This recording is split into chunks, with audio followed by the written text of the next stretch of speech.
नमस्कार, smart vision academy platform पे मैं के सिंह आपका एक बार फिर से बहुत बहुत स्वागत एवं अभिनंदन करना चाहता हूं। तो दोस्त, कैसे हैं आप लोग? उम्मीद करते हैं कि आप लोग बहुत अच्छे होंगे और आप लोगों की पढ़ाई लिखाई भी बहुत अच्छे तरीके से सुचारू रूप से आगे बढ़ रही होगी। तो आपको मैंने बताया था कि हम यहाँ पर जो आगामी परीक्षाएं होंगी उसको ध्यान में रखकर हम आपको टॉपिक वाइज एक एक टॉपिक के साथ एक एक क्वेश्चन लेकर आएंगे और प्रश्नोत्तर श्रृंखला के माध्यम से करंट अफेयर्स तैयार कराने का प्रयास करेंगे। तो आइए आज के क्रम में हम यहाँ पर देखते हैं कि आज में कौन से क्वेश्चन हम आप टॉप 10 में आपके साथ रखने वाले हैं। तो यहाँ पर देखिए, आप देखिए यहाँ पर 5 से 8 फरवरी 2020 के मध्य डेफ एक्सपो 2020 कहां आयोजित किया गया। यहाँ पर देखिए, डेफ एक्सपो जो 2020 में आयोजित किया गया, तो ये कहां पर आयोजित किया गया है? तो ध्यान में रखिएगा आप कि 5 से 8 फरवरी 2020 के मध्य यह आयोजन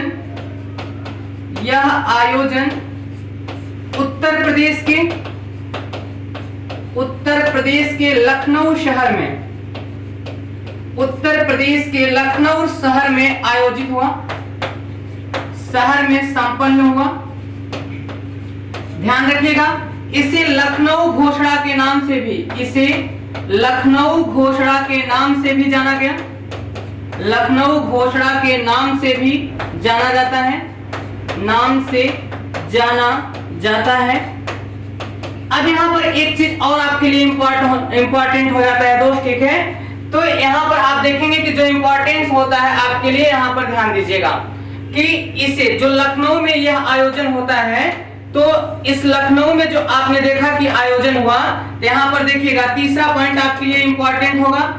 इस समय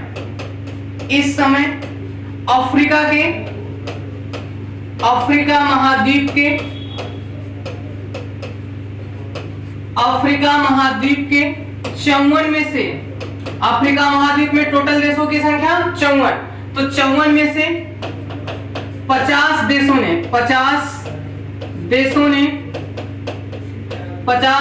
ने अपने मंत्री स्तरीय सम्मेलन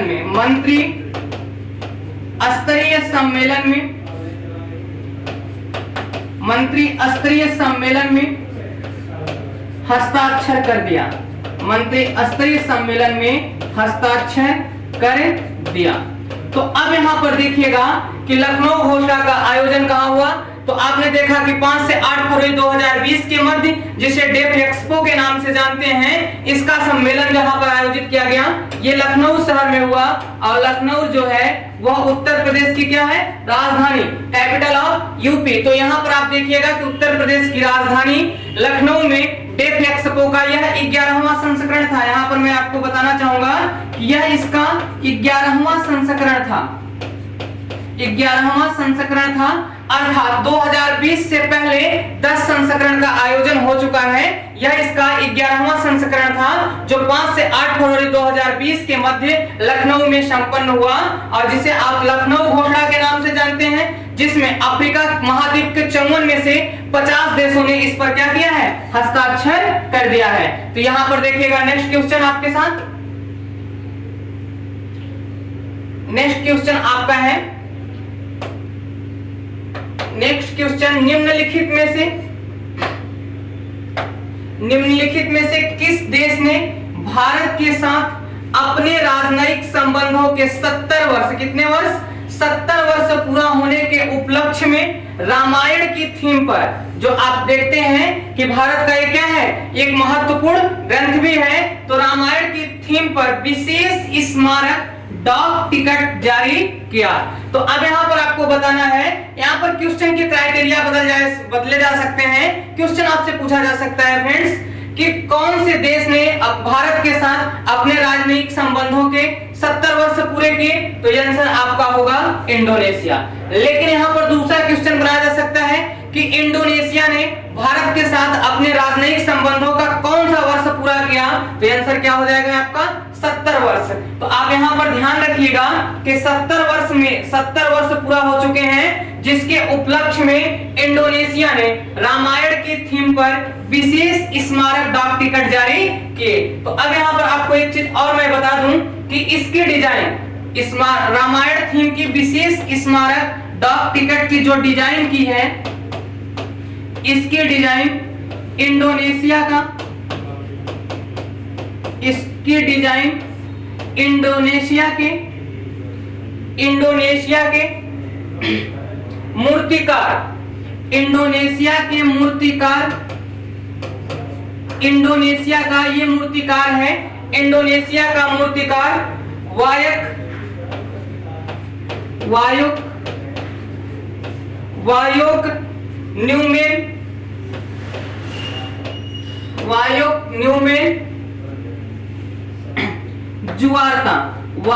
न्यूमेन जुआर्ता के द्वारा यहाँ पर आप देखेंगे कि इसकी डिजाइन को क्या किया गया, संपन्न किया गया।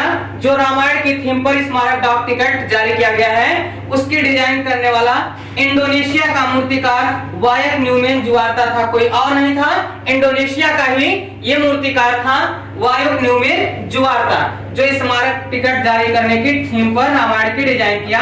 यहाँ पर देखिएगा आंसर आपका क्या होगा, इंडोनेशिया। आइए नेक्स्ट क्वेश्चन पे चलते हैं। देखिएगा नेक्स्ट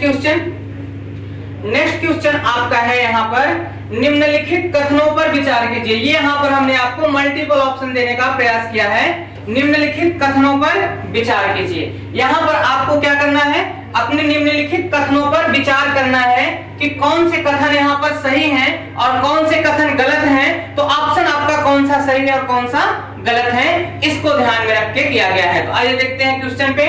क्वेश्चन कह रहा है प्रित्जकर पुरस्कार चित्रकला, यहाँ पर ध्यान रखिएगा, चित्रकला के क्षेत्र का सर्वोच्च पुरस्कार है, चित्रकला के क्षेत्र का सर्वोच्च पुरस्कार है, यहाँ पर ध्यान दीजिएगा। दूसरा ऑप्शन देखिएगा, वर्ष 2019 का प्रित्जकर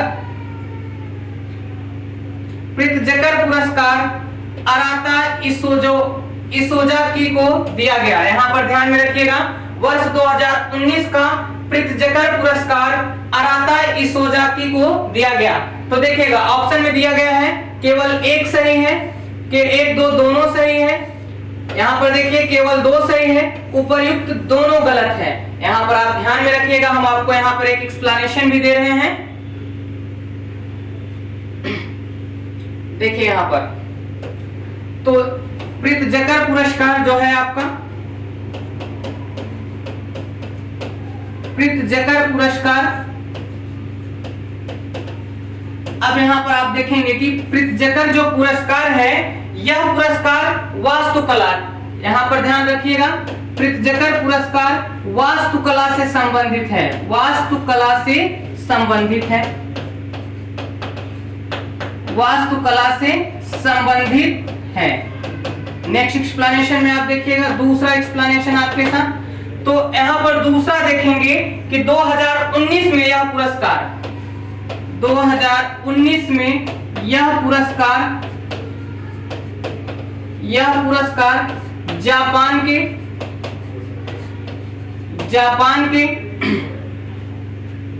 आर्किटेक्ट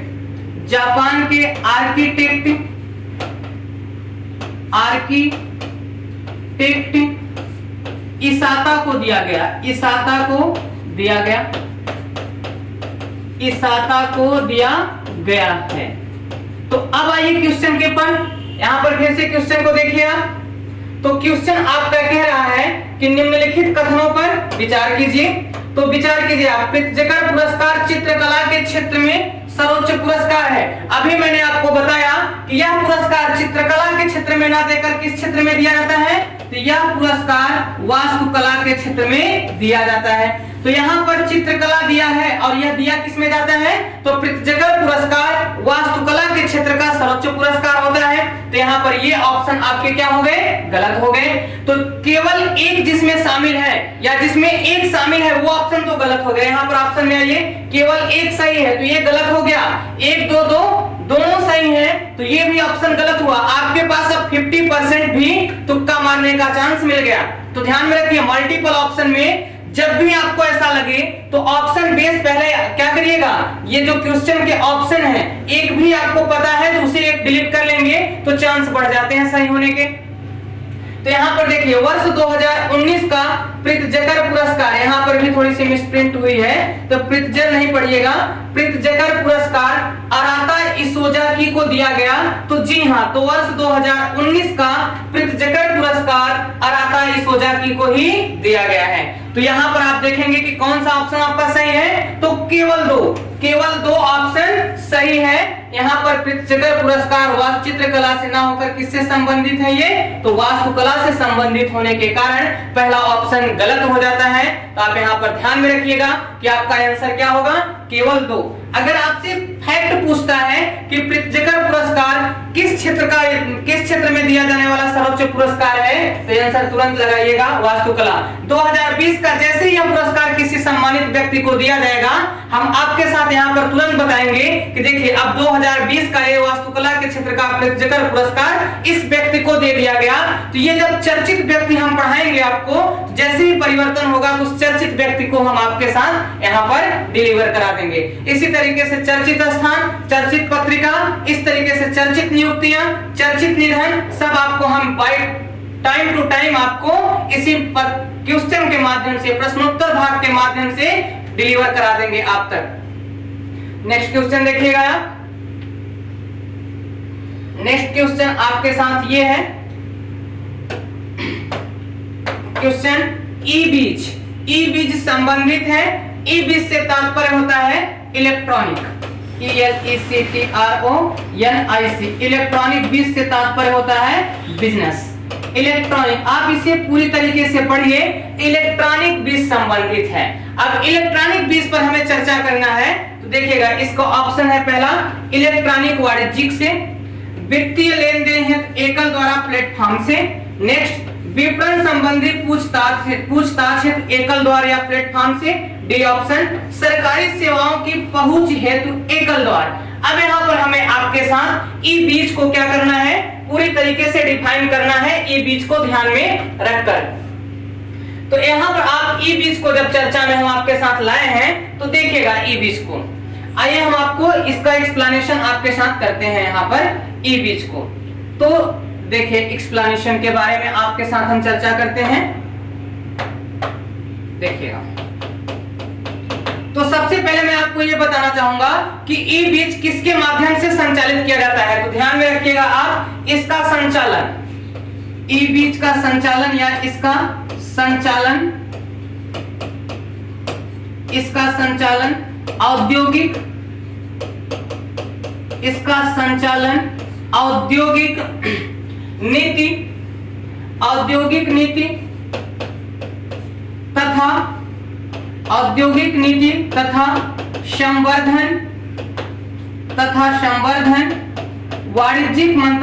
संवर्धन वाणिज्यिक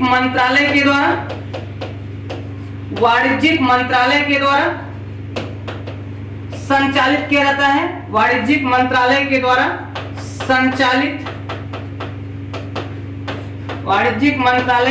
संचालित किया जाता है। अब यहाँ पर आपने ध्यान देखा कि यह वाणिज्यिक मंत्रालय के द्वारा संचालित किया जाता है। अब यहाँ पर इसके साथ आप देखेंगे कि यह निर्देश जो संचालन किया जाता है, यह इसके निर्देश पर इन्फोसिस, आप जानते हैं कि इन्फोसिस एक आपके प्राइवेट सेक्टर की कंपनी है, तो इन्फोसिस के द्वारा, यहाँ पर ध्यान दीजिएगा, औद्योगिक नीति तथा संवर्धन वाणिज्यिक मंत्रालय के निर्देश पर इन्फोसिस के द्वारा ई बीज या इलेक्ट्रॉनिक बिजनेस का संचालन किया जाता है। तो यहाँ पर आप हमारे साथ देखिए कि ई बीज का उद्देश्य, तो इसका ई बीज या इलेक्ट्रॉनिक बिजनेस का उद्देश्य क्या है, तो यहाँ पर आप देखिएगा गवर्नमेंट बिजनेस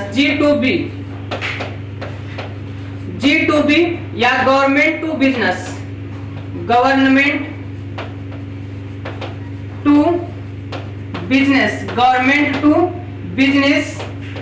अब इस गवर्नमेंट टू बिजनेस की बात करेंगे तो गवर्नमेंट टू बिजनेस सेवाओं की ऑनलाइन सुविधा देता है, सेवाओं को ऑनलाइन सुविधा देता है, सेवाओं को ऑनलाइन सुविधा और ऑनलाइन सुविधा जो देता है दोस्त, और यह एक एकल प्लेटफॉर्म है, ध्यान में रखिएगा, किसी और के साथ नहीं, यह एकल प्लेटफॉर्म है। यहाँ पर क्वेश्चन विभिन्न प्रकार से पूछे जा सकते हैं कि इसका संचालन किसके द्वारा होता है, तो आपको बताना पड़ेगा कि इसका संचालन औद्योगिक नीति संवर्धन वाणिज्यिक मंत्रालय के तहत इन्फोसिस के द्वारा किया जाता है। नेक्स्ट क्वेश्चन बन सकता है कि GB2G सेवाओं को कैसे सुविधा देता है, तो ऑनलाइन सुविधा देता है। यह किस प्लेटफॉर्म पे सुविधा देता है, तो यह एकल प्लेटफॉर्म पर सुविधा प्रदान करता है। यहां तक आप बिल्कुल कंफ्यूज नहीं होंगे, हम आपसे उम्मीद करते हैं। तो ठीक है, आगे देखिए, हम इस क्वेश्चन के आंसर पे चलते हैं आपके साथ।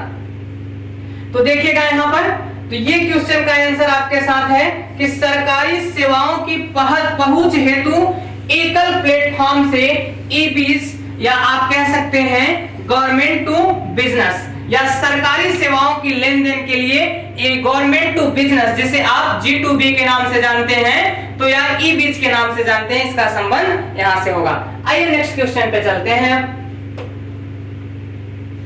नेक्स्ट क्वेश्चन आपका क्या है, यहां पर देखिए। नेक्स्ट क्वेश्चन बहुत ही इंटरेस्टिंग है, अभी फिलहाल का क्वेश्चन है, ध्यान में रखिएगा इसे और पूरी तरीके से रट जाइएगा। आइए देखते हैं क्वेश्चन को। देश का पहला हवाई अड्डा, आप जानते होंगे, जहां से हवाईयान उड़ते हैं, तो देश का पहला सिंगल यूज प्लास्टिक मुक्त हवाई अड्डा कौन सा है? ध्यान में रखना, यहाँ पर शब्द क्या है, सिंगल यूज प्लास्टिक मुक्त हवाई अड्डा। और सिंगल यूज से तात्पर्य होता है कि आप यूज करेंगे लेकिन इको फ्रेंडली कहीं और के पास ले जाके रख देंगे। तो आप देखते हैं जो आपके क्या होते हैं, डस्टबिन होते हैं, वहां मानव जैसी आकृति बना दी गई है और इन्हीं आकृतियों में जाके आप अपने क्या करते हैं, कुछ भी खाते हैं उसके रैपर डाल देते हैं। तो वहां पर अब इस हवाई अड्डे पर आप रैपर मुक्त वस्तुओं को लेकर जाएंगे और ऐसी वस्तुओं को ले जाएंगे जिनकी पैकिंग भी प्लास्टिक में ना हुई हो, ऐसे को आप कहते हैं सिंगल यूज प्लास्टिक मुक्त। तो ध्यान में रखिएगा, क्वेश्चन आपका है देश का पहला सिंगल यूज प्लास्टिक मुक्त हवाई अड्डा कौन बना? तो ध्यान में रखिएगा, यहाँ पर क्वेश्चन के आंसर से पहले हम आपका एक्सप्लेनेशन आपके साथ कर देते हैं और आंसर आप अपने आप बता देंगे। तो आइए हम पहले एक्सप्लेनेशन पे चलते हैं। देखिए यहाँ पर एक्सप्लेनेशन हमारे साथ, इस क्वेश्चन का एक्सप्लेनेशन देखिए, और इस क्वेश्चन के एक्सप्लेनेशन में आप देखेंगे कि यहाँ पर आपको प्लास्टिक मुक्त का एक्सप्लेनेशन देखना है। तो ध्यान में रखिएगा, फरवरी, यहां से देखते हैं, फरवरी 2020 में,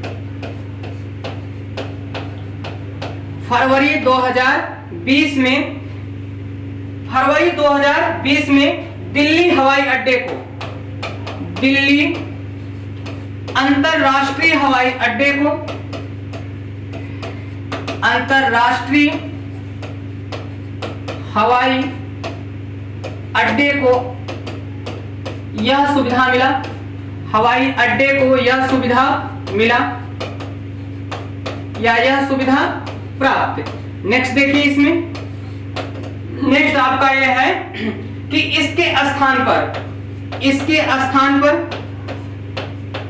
प्लास्टिक के स्थान पर, इसके स्थान पर इको फ्रेंडली, इसके स्थान पर इको फ्रेंडली, जहां मैंने आपको बताया इको फ्रेंडली से तात्पर्य होता है कि जो एनवायरनमेंट को क्या करे, नुकसान ना पहुंचाए, और एनवायरनमेंट के लिए कहीं ना कहीं अगर सुविधा ना प्रदान करे तो नुकसान भी ना पहुंचाए, ऐसे वस्तुओं को आप इको फ्रेंडली वस्तुओं में शामिल करते हैं। तो इको फ्रेंडली विकल्पों का इस्तेमाल होगा, इको फ्रेंडली विकल्पों का इस्तेमाल, इको फ्रेंडली विकल्पों का इस्तेमाल। अब ध्यान में रखिएगा, इसके लिए तीसरा शब्द जुड़ता है, और इसके लिए जो तीसरा शब्द जुड़ता है तो 2022 तक भारत में सभी हवाई अड्डों को ऐसी सुविधा से युक्त किया जाएगा, ऐसी सुविधा से युक्त किया जाएगा।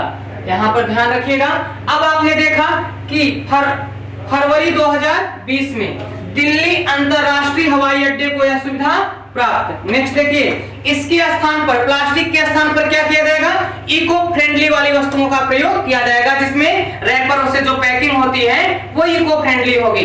जैसे आप देखते हैं प्लास्टिक के स्थान पे अब आपके जो कैरी बैग होते हैं वो इको फ्रेंडली होते हैं, तो ऐसी ही वस्तुओं का के रैपर के साथ आप वहां पर एंट्री कर सकते हैं। नेक्स्ट देखिएगा, 2020 तक भारत का लक्ष्य है कि सभी हवाई अड्डों को इको फ्रेंडली हवाई अड्डों में जैसे रैपर जैसे वस्तुओं के लिए यूज करने की व्यवस्था कर दी जाएगी। तो आइए क्वेश्चन के आंसर पे चलते हैं आप, जिसका आंसर आप स्वतः दे देंगे। तो कौन सा है, यहाँ ध्यान रखिएगा, दिल्ली अंतरराष्ट्रीय हवाई अड्डा पहला ऐसा देश का पहला सिंगल यूज प्लास्टिक मुक्त हवाई अड्डा घोषित कर दिया गया या बन गया है। यहाँ पर ध्यान रखिएगा, ये आंसर क्या होगा, दिल्ली अंतरराष्ट्रीय हवाई अड्डा।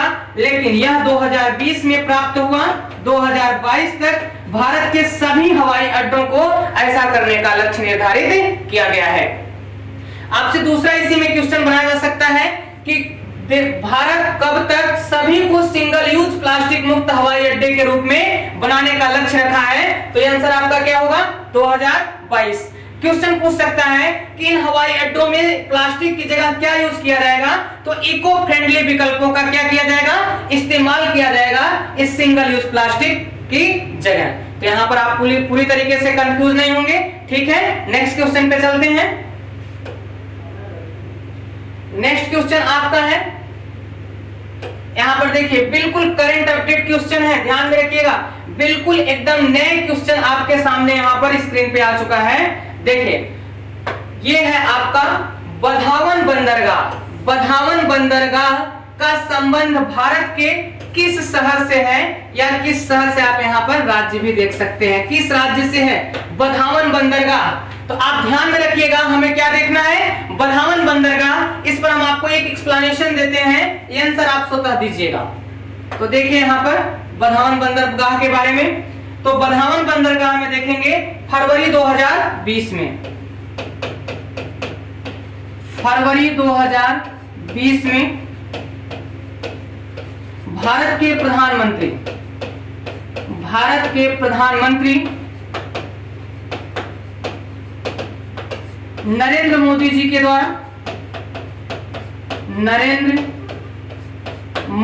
के द्वारा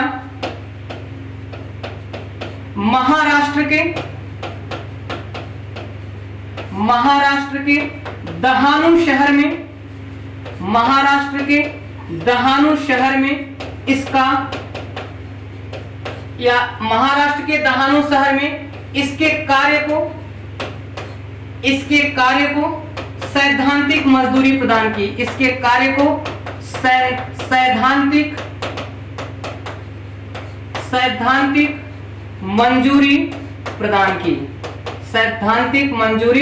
प्रदान की। लेकिन यहां पर आप ध्यान रखिएगा कि जो बंदरगाह बनाए जाते हैं, ये बंदरगाह दो प्रकार से होते हैं, एक पर्पस व्हीकल्स होता है और दूसरा लैंडलॉर्ड व्हीकल्स होता है। तो यहां पर ध्यान में रखना है कि जो आपके महाराष्ट्र में ही आपका नहवासा, जिसे आप जवाहरलाल नेहरू पोर्ट के नाम से भी जानते हैं, वो मल्टीपर्पज व्हीकल्स आधारित योजना है। लेकिन यहाँ पर देखिएगा जो बधावन बंदरगाह होगा वो किस योजना पर आधारित होगा, इस पर मैं आपको बता रहा हूं। यह बंदरगाह, दूसरा ध्यान में रखिएगा, यह बंदरगाह लैंडलॉर्ड, इसे ध्यान में रखना, लैंडलॉर्ड पोर्टल पर आधारित योजना है, लैंडलॉर्ड पोर्टल पर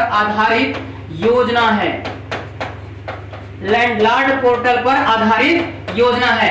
अर्थात लैंडलॉर्ड पोर्टल वह पोर्टल होता है जहां मालिकाना हक किसके पास होता है, जिसकी जमीन होती है, और कार्यों का हक किसके पास होता है, तो इंडियन गवर्नमेंट की होती है, या तो फिर जो कंपनियां इसे बनाने का ठेका ले रखी हैं, जब तक उनके पैसे उनके पास वापस नहीं आ जाते प्रॉफिट से, तब तक भारत सरकार को यह हस्तांतरित नहीं करती, लेकिन फिर भी प्राइवेट कंपनियों से के साथ अधिकार किसके रहते हैं? लैंडलॉर्ड। दहानु जब में जिन किसान या जिन व्यक्ति का जमीन होगा उस पोर्टल पर उसका अधिकार होगा। तो ध्यान में रखिएगा, भारत का बधावन बंदरगाह पहला लैंडलॉर्ड पोर्टल पर्पस विकल्प है, ये ध्यान में रखिएगा। बाकी भारत के सभी बंदरगाह मल्टीपल पर्पस विकल्प पर आधारित बंदरगाह हैं, लेकिन दहानु को आप बधावन को याद रखना, जो फरवरी 2020 में सैद्धांतिक मंजूरी प्रदान हो चुकी है, ये आपका लैंडलॉर्ड पोर्टल पर आधारित योजना है। तो आपसे क्वेश्चन पूछा जा सकता है पहला कि बधावन बंदरगाह का संबंध भारत के किस राज्य या शहर से है? तो आप यहां पर आंसर लगा सकते हैं महाराष्ट्र का दहानु शहर, महाराष्ट्र का दहानु शहर। नेक्स्ट क्वेश्चन हो सकता है कि बधावन बंदरगाह जो महाराष्ट्र के दहानु शहर में अवस्थित है या कार्य पर प्रगति पर है या किस पर आधारित है? तो आंसर आप तुरंत लगाइएगा कि लैंडलॉर्ड पोर्टल पर आधारित योजना है। आइए नेक्स्ट क्वेश्चन पे चलते हैं। नेक्स्ट क्वेश्चन देखिए यहां पर आप, नेक्स्ट क्वेश्चन आपका है भारत का पहला ई कचरा क्लिनिक, भारत का पहला ई कचरा क्लिनिक अर्थात इलेक्ट्रॉनिक, जैसे आप देखिए कंप्यूटर और जो आपके ऐसे विभिन्न प्रकार के कचरा होते हैं जो ई कचरे में शामिल होते हैं, तो ई कचरा क्लिनिक कहां प्रारंभ हुआ है, इस पर आपको हमारे साथ चर्चा करना है। यह कहां प्रारंभ हुआ है भारत का पहला ई कचरा क्लिनिक? तो यहां पर इसका एक्सप्लेनेशन हमारे साथ आप लीजिएगा कि ध्यान में रखिए कि कब से स्टार्ट किया गया। तो 24 जनवरी 2020 को, 24 जनवरी 2020 को केंद्रीय मंत्रिमंडल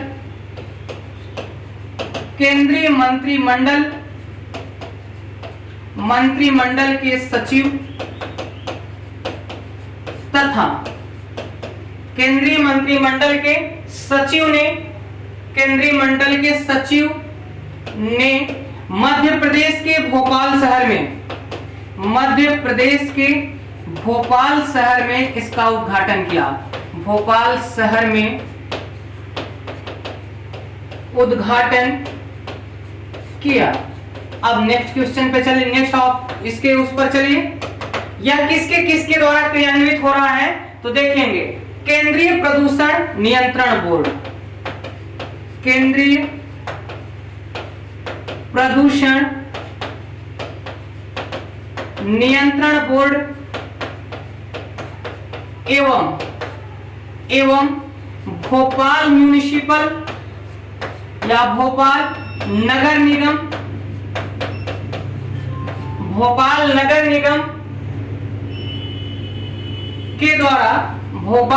निगम के द्वारा संयुक्त रूप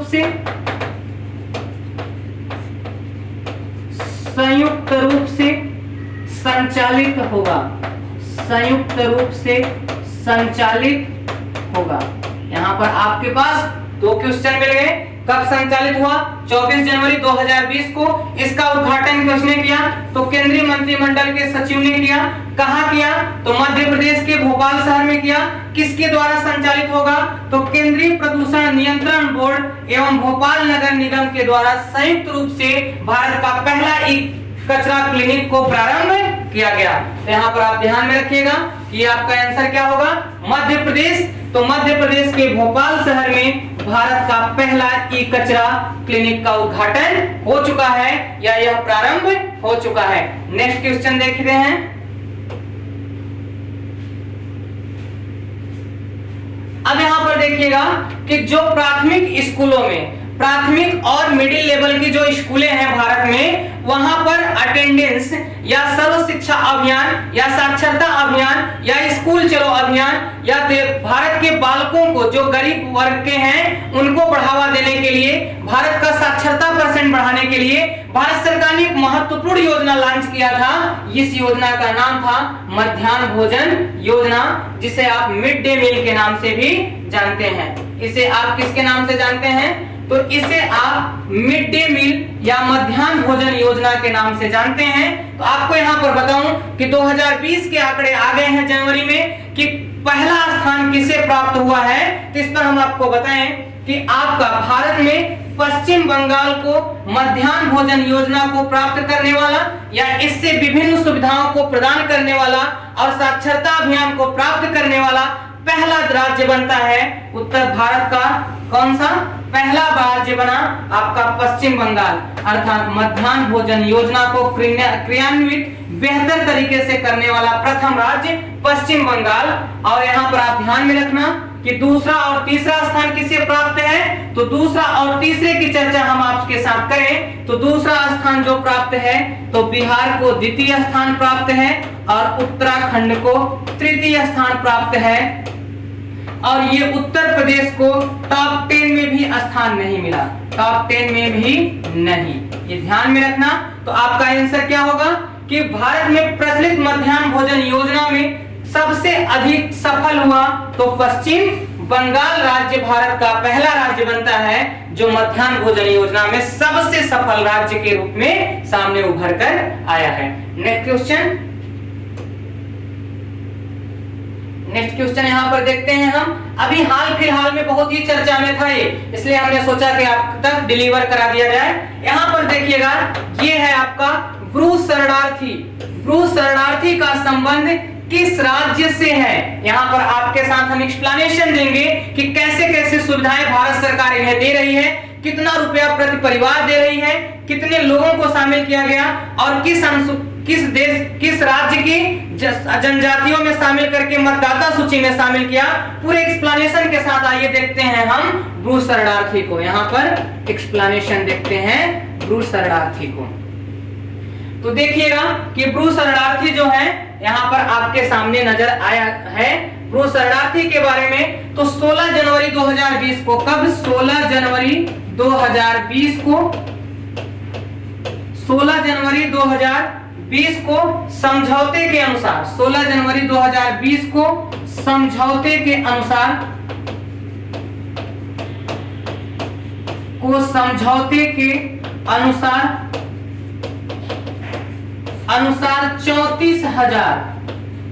34,000 ब्रूस शरणार्थी को त्रिपुरा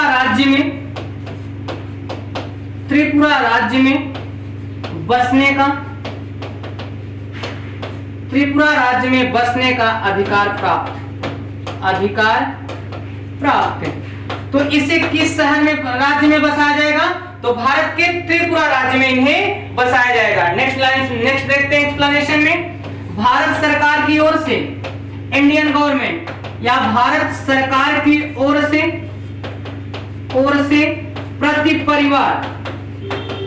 प्रति परिवार ध्यान में रखना, प्रति परिवार 4 लाख, कितना? तो प्रति परिवार 4 लाख रुपए,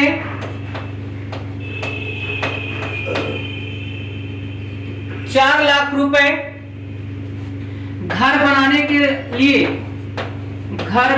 के लिए योगदान के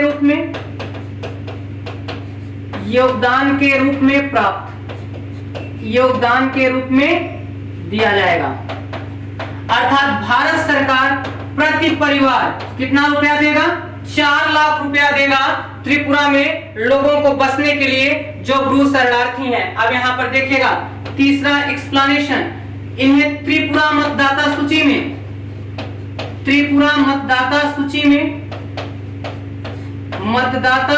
में जनजाति का दर्जा दिया गया, जनजाति का दर्जा दिया गया। अब यहाँ पर आपने एक्सप्लेनेशन देख लिया कि 16 जनवरी 2020 को एक समझौता हुआ। समझौते के अनुसार 34,000 ब्रूस शरणार्थी को कहां बसाया गया? त्रिपुरा में बसाया गया। नेक्स्ट देखिए, प्रति परिवार को भारत सरकार की ओर से कितना रुपया? तो 4 लाख रुपए दिए जाने का प्रावधान है। ये किसके लिए दिया जाएगा? इन्हें घर बनाने के लिए दिया जाएगा। नेक्स्ट देखिएगा, त्रिपुरा मतदाता सूची में है किस रूप में रखा गया है? तो त्रिपुरा मतदाता सूची में जनजाति का दर्जा दिया गया है, शेड्यूल कास्ट का दर्जा दिया गया है। इनके कारण यहाँ पर आपका आंसर क्या बनता है? त्रिपुरा। ब्रू शरणार्थी का संबंध किस राज्य से है? तो ब्रू शरणार्थी का संबंध त्रिपुरा राज्य से है। तो यहाँ पर आपने देखा कि ब्रू शरणार्थी का संबंध त्रिपुरा राज्य से दिखाई पड़ा। अब यहाँ पर आपके साथ हम नेक्स्ट क्वेश्चन पे चलते हैं और आज के लिए लास्ट क्वेश्चन होगा। देखिएगा लास्ट क्वेश्चन हमारा सेके, यहां देखिएगा सेके, जिसका अर्थ है सुनहरी भाषा, गोल्डन लैंग्वेज। बात किसका करते हैं हम? गोल्डन लैंग्वेज की। तो गोल्डन लैंग्वेज लुप्त प्राय हो रही है, अर्थात अब इसके बोलने वालों की संख्या लगातार कम होती जा रही है। ऐसे में सेके चर्चा में है, ध्यान में रखिएगा। तो अब आइए इसका एक्सप्लेनेशन देते हैं, जिससे आंसर आप स्वतः करिए, हमें बताने की जरूरत ना हो। हमारे बताने से पहले ही आपके दिमाग में क्लिक कर जाए कि हमारा आंसर तो ये होगा। आइए यहाँ पर सेके के बारे में, यहाँ पर देखिएगा नेपाली भाषा, नेपाली भाषा सेके अब लुप्त प्राय हो रही है, अब लुप्त प्राय हो रही है, अब लुप्त प्राय हो रही है। अब यहां पर देखिए लुप्त प्राय भाषा पर, नेक्स्ट देखिएगा लुप्त प्राय भाषा पर,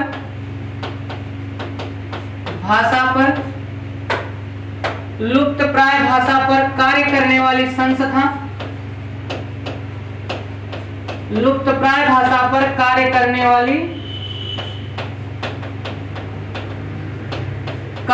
वाली संस्था इंडर्ड, कार्य करने वाली संस्था इंडिजर्ड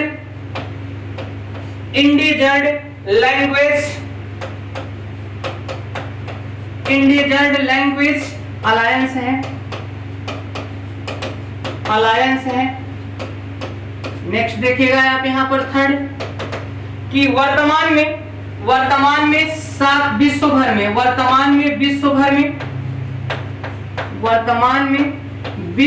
में 700 लोगों द्वारा यह भाषा प्रयोग की जाती है, यह भाषा प्रयोग की जाती है। अब यहाँ पर देखिए कितने लोगों के द्वारा? सिर्फ और सिर्फ 700 लोगों के द्वारा। तो अब यहाँ पर देखिएगा इसे चौथा देखिएगा, इसे यूनेस्को के द्वारा, इसे UNESCO UNESCO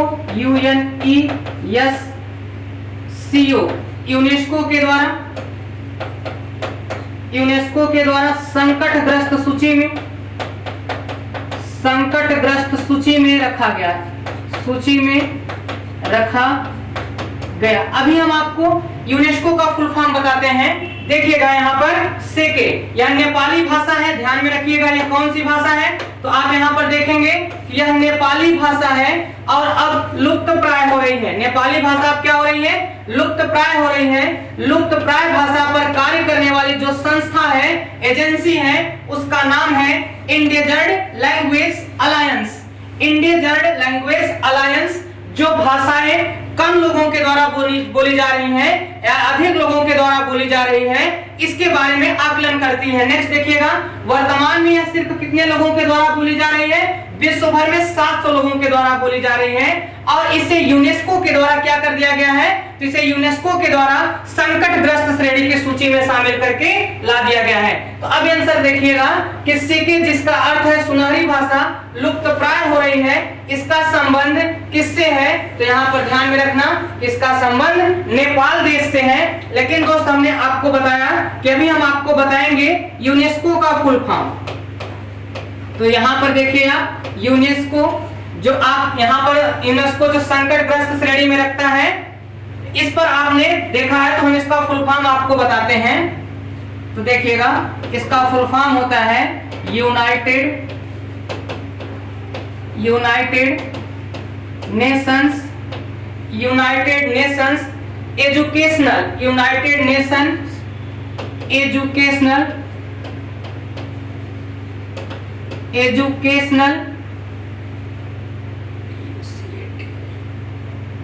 United Nation Educational scientific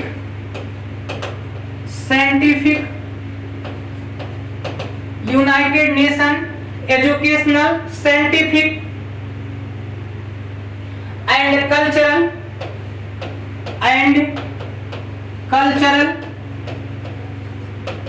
organisation. तो अब यहां पर देखिए कि यूनेस्को का जो फुल फॉर्म आपको मिला United Nation Educational Scientific and Cultural Organization. अब इसके द्वारा सीके भाषा को संकटग्रस्त श्रेणी में शामिल किया गया है। विश्व भर में 700 लोगों के द्वारा बोला जा रहा है।